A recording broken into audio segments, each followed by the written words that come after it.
Hey guys, so I thought I would post another video. I'm not trying to make any money from this channel, and I try to just give some common sense ideas about dealing with tinnitus. I think that there's a lot of people out there just trying to make money off of people who are just trying to find a way to get by with their tinnitus. So I'm trying to help sometimes when I can. I think that the first part of getting tinnitus is the hardest part. You start getting this sound, and then it's really difficult to deal with it. And some people get spikes where even after they get tinnitus, they'll get a spike where it gets really loud. And, I have my own theories about it, but I'm not a doctor, but I feel like I have some knowledge now that I've been studying it for a while. And I feel like a lot of the problem with tinnitus is the way our brain really tunes into the sound. And as our brain tunes into the sound, we have an uncomfortable feeling about it. And then that uncomfortableness really permeates our being, and we just can't seem to get away from it. And it can make people feel, they can have mental health problems as a result. And that's the side of this that I try to help with, is to help you deal with the mental health side of it, because if you can, it's also very likely that the tinnitus can become something that's not a big deal for you. And that is a tall order. That's a difficult thing to believe when you are really in the midst of experiencing tinnitus and it being so difficult for you now.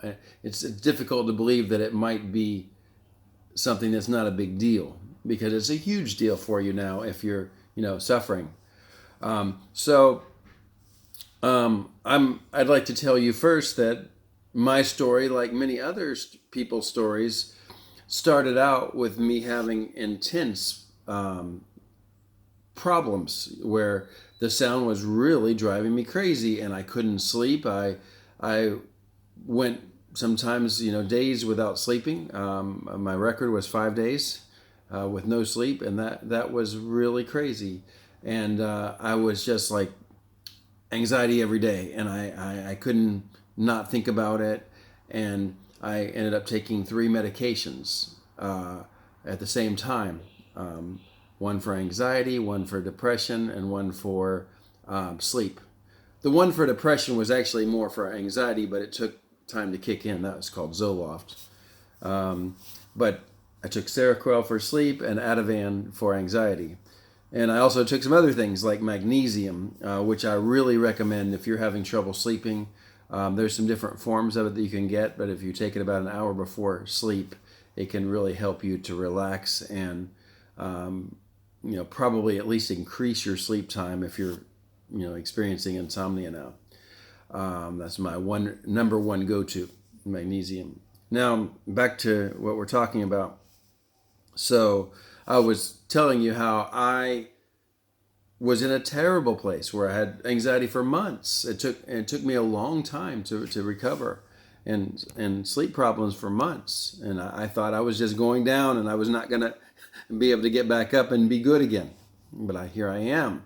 And that's the good news that I want to tell you, is that I often just don't think about it at all. I would expect that within a 24-hour period, there will be at least a couple of times where I'll sort of like notice it.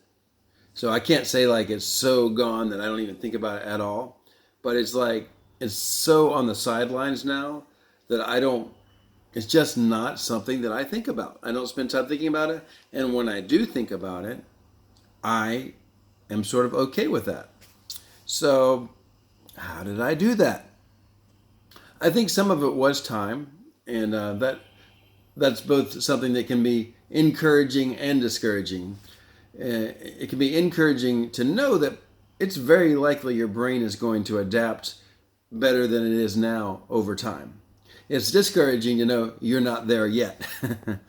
But I also believe there are things you can do to speed up this process. And that has been the focus of a lot of my videos here, is how to speed up the process of doing this thing called habituation.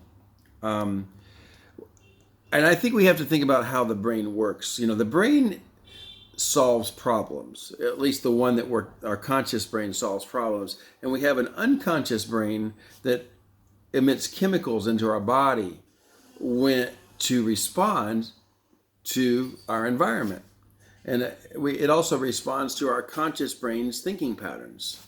So if we are in a state of alarm, in a state of fear, our subconscious brain, we actually have little things that shoot out chemicals in our body, and it can make us feel uncomfortable or anxious.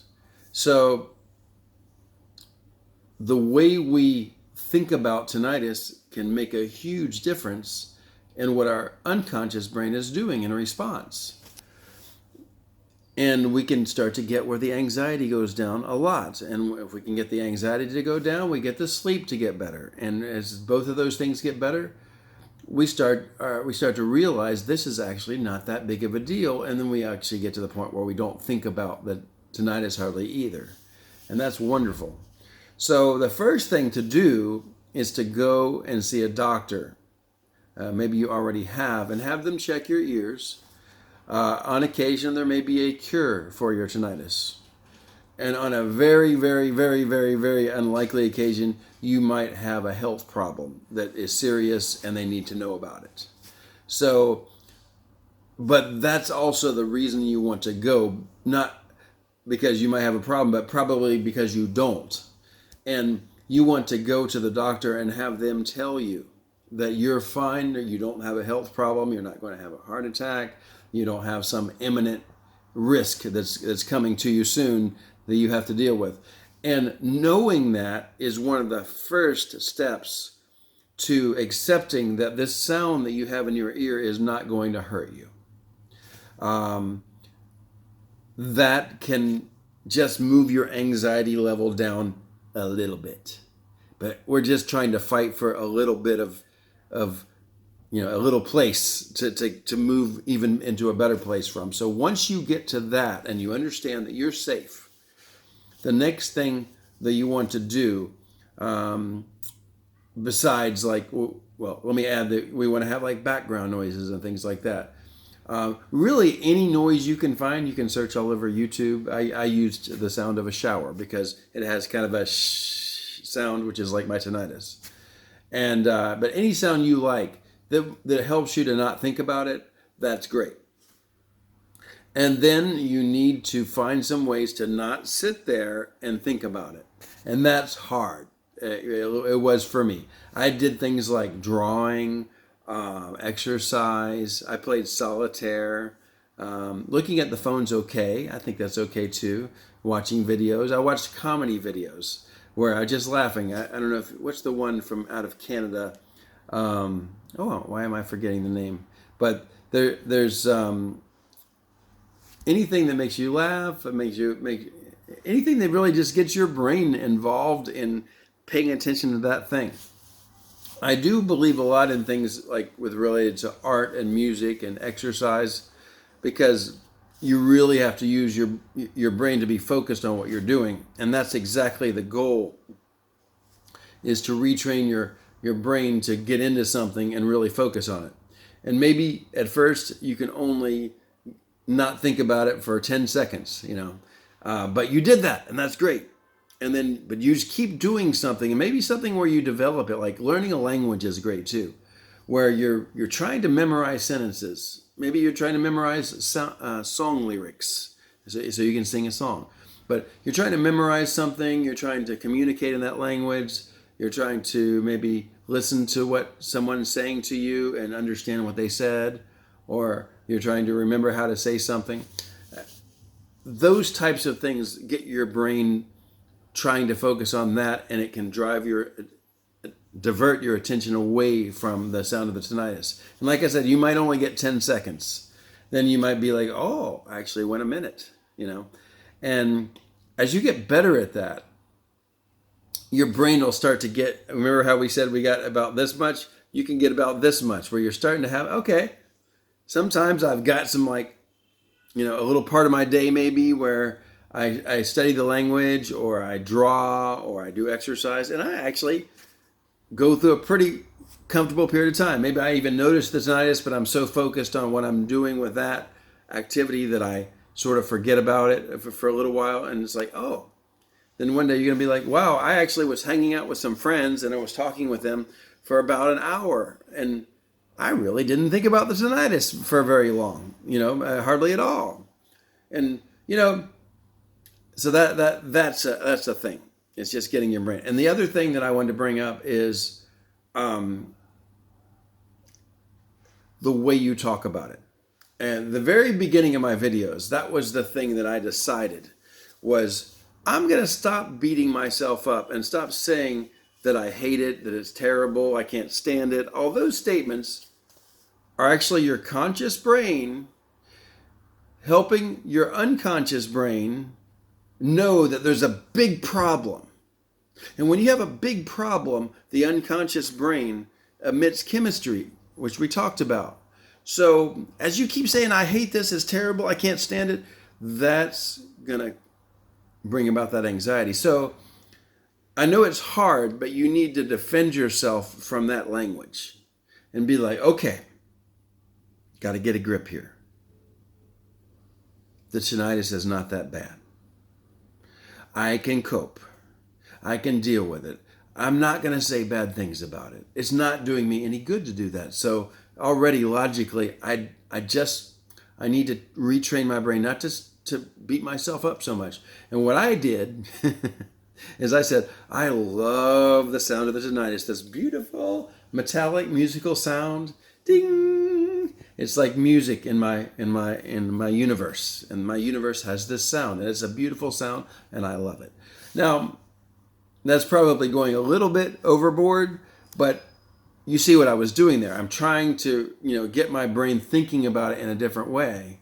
And I did. I mean, I'm not going to say that I love tinnitus, but I said that. And I tried to believe that. And I tried to believe that it's not going to be a big problem for me anymore. And it's not. So, but it did take some time. But these are my tips to, help you to speed up your recovery. Or maybe you're having a spike or just having a bad day, to get yourself tuned back up and, being able to deal with this. Because a little bit more good news is that if you do learn these things of training your brain to focus on something, that's already great. You might get good at something like another language or art or exercise, So, yeah, get busy and see what you can do. That's my video for today. It's been a long time since I made a long one like this. So hopefully this one will be a hit. I don't know. I tend to get sometimes I get like 10 comments and a lot of likes. I don't know what all that means, but it means maybe some people appreciate my videos. So I appreciate you too. And thank you for watching. I'll see you.